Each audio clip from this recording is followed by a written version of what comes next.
It is not enough to have a good mind. The main thing is to use it well. René Descartes.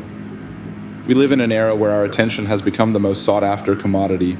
Social media platforms, those bright buzzing hubs of connectivity, were once heralded as the great equalizers, tools to bridge distances and amplify voices. And yet, here we are, more connected than ever, but lonelier, more anxious, and increasingly disillusioned. How did something so promising become a labyrinth of distractions and discontent? Social media thrives on one fundamental principle: the economy of attention. Every like, comment, and notification is meticulously designed to keep us engaged, to pull us back into the endless scroll. Tristan Harris, a former Google ethicist, compares it to slot machines. Each time we refresh, we pull the lever, hoping for a reward. It's not a tool. It's a system designed to manipulate. The philosopher Jaron Lanier, in his critique, 10 Arguments for Deleting Your Social Media Accounts Right Now, points out that these platforms are not neutral. They are not here to serve you. They are here to change you.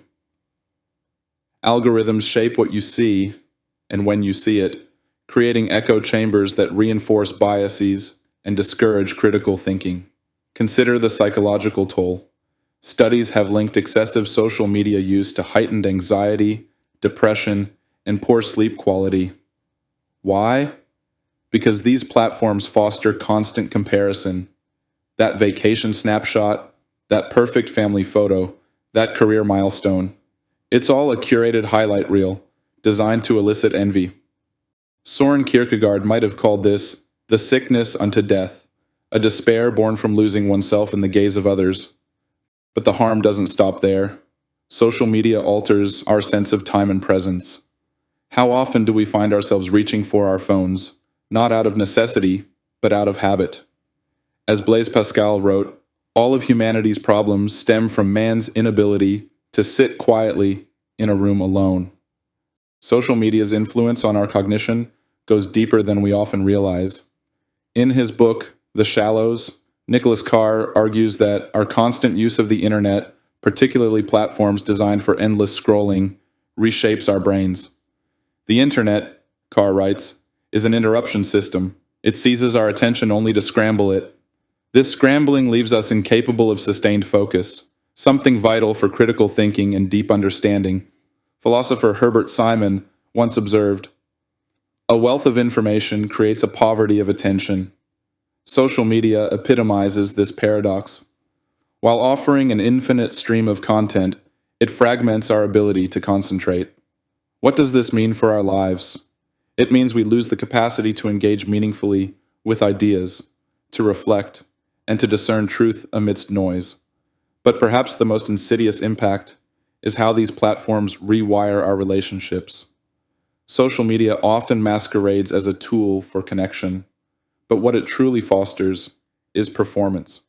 We craft digital personas, projecting idealized versions of ourselves, chasing likes, comments, and validation. Martin Buber's concept of the I-thou relationship, a genuine reciprocal connection between individuals, has been eroded. Social media reduces relationships to an I-it framework, where others become objects for our gratification or comparison. Jean-Paul Sartre's notion of the look also comes to mind. For Sartre, to be aware of being watched changes the way we act. It objectifies us. On social media, we are perpetually under the gaze of others, and this knowledge shapes not only what we post, but how we think about ourselves. Are we truly free when our sense of self is so tightly bound to the approval of an audience? This cycle of validation feeds into a darker reality: addiction. Behavioral psychologist B.F. Skinner's work on operant conditioning explains why social media is so effective at keeping us hooked. Platforms deploy variable rewards. Sometimes you get a like or a comment. Sometimes you don't. This unpredictability keeps you coming back, just as a gambler returns to the slot machine. Yet, we rationalize this addiction. We tell ourselves it's harmless or even necessary. I need it for work, we say. It's how I stay informed. But at what cost? Each moment spent scrolling is a moment lost. Lost to your loved ones, to your passions, to your inner growth. As Seneca wrote in On the Shortness of Life, it is not that we have a short time to live, but that we waste much of it, Social media also has profound societal implications.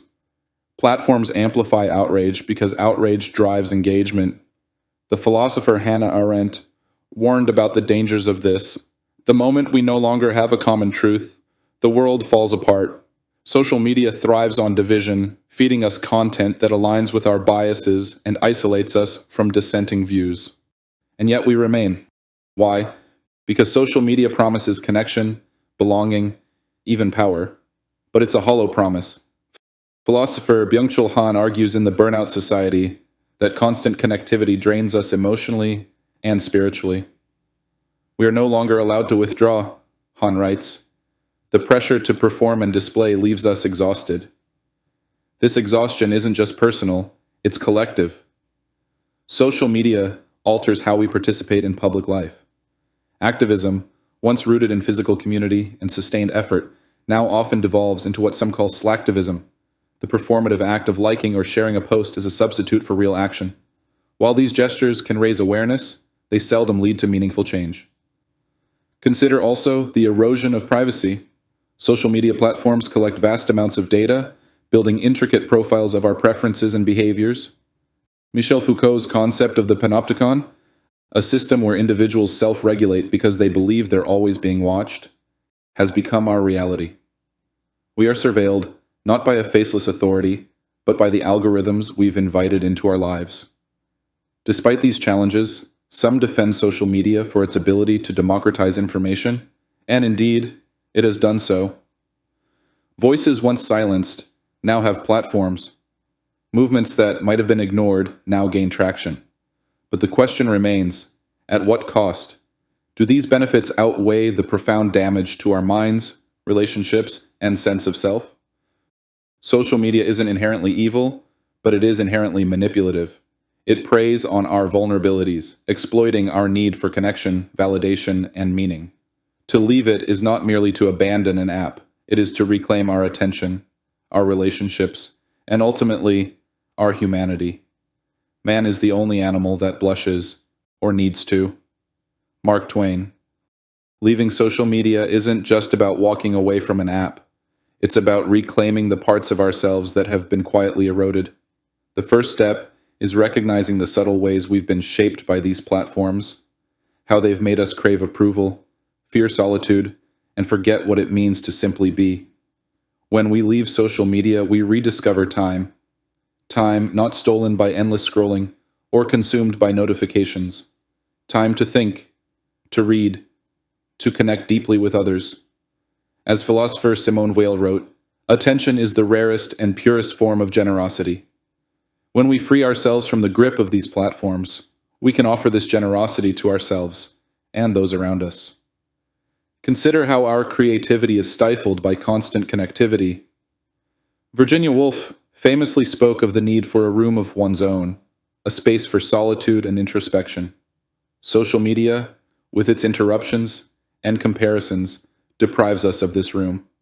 When we step away, we can reclaim that creative sanctuary, allowing ideas to flourish in the silence.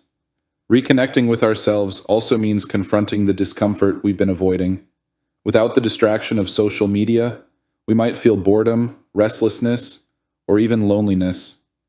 But these feelings aren't enemies, they're invitations. As Carl Jung observed, loneliness does not come from being alone, but from being unable to communicate the things that seem important to oneself. Without social media's noise, we can begin to understand and communicate with our inner world. Stepping away also transforms our relationships. No longer filtered through the lens of likes and comments, our connections become more authentic.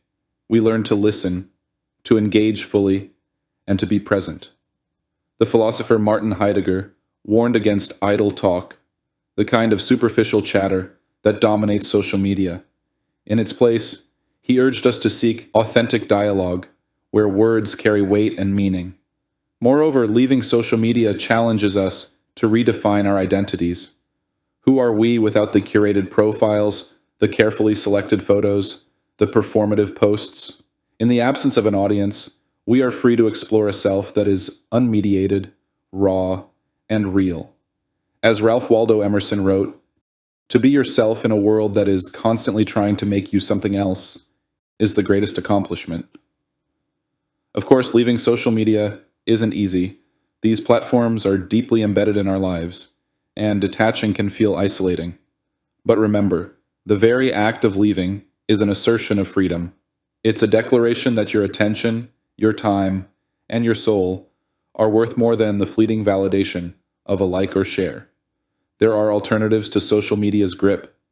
Engage in local communities where conversations are face to face and actions have tangible impacts.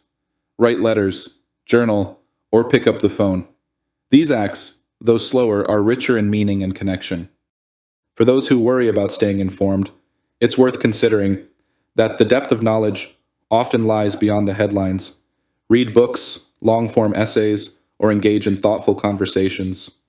True understanding requires time and effort, something social media's bite-sized content rarely affords.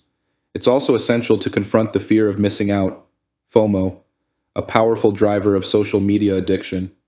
The irony, of course, is that the more we chase after what others are doing, the more we miss out on our own lives. By leaving, we trade FOMO for JOMO, the joy of missing out, the joy of being present, of savoring moments without the compulsion to document or broadcast them. Finally, leaving social media is an act of resistance. In a world that profits from our distraction, choosing focus is revolutionary. As Thoreau wrote in Walden, "I went to the woods because I wished to live deliberately, to front only the essential facts of life." To leave social media is to live deliberately, to reclaim our lives from those who would monetize our every moment. In the end, the choice to leave is deeply personal. It's not about rejecting technology, but about redefining its place in our lives. Social media can be a tool, but only if we use it consciously and sparingly. When it begins to use us, the time has come to walk away. So here's the challenge. Delete the app, if only for a day. See what fills the space. See how it feels to not check, to not compare, to not scroll. And if you find yourself breathing easier, thinking more clearly, and living more fully, you'll know you've made the right choice. Because life isn't meant to be lived through a screen. It's meant to be lived with all its messiness, depth, and beauty in the here and now.